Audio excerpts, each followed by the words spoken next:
السلام عليكم. مباراة النصر وضمك في الدوري السعودي 2023 هنتعرف على موعد المباراة والقنوات الناقلة والتوقيت وترتيب الفريقين. بس قبل ما يبدأ يا شباب زي ما احنا متعودين ما تنسوش الصلاة للنبي عليها أفضل الصلاة والسلام، ولايك للفيديو اشتراك لو أول مرة تشوفنا، وبس كده يلا بينا على التفاصيل.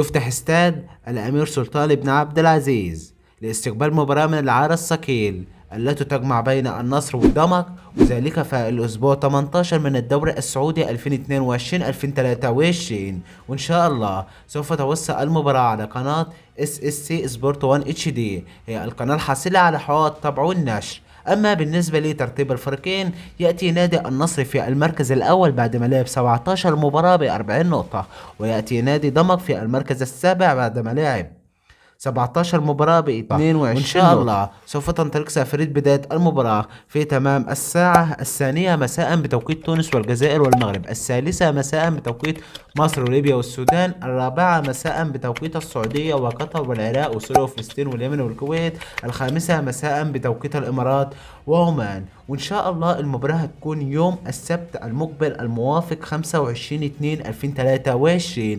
وبس كده يا شباب نكون تعرفنا على موعد المباراة والقنوات الناقلة والتوقيت وترتيب الفريقين. كل التماني لكلا الفريقين، كان معاكم محمود محمد صاحب قناة محمود سبورت.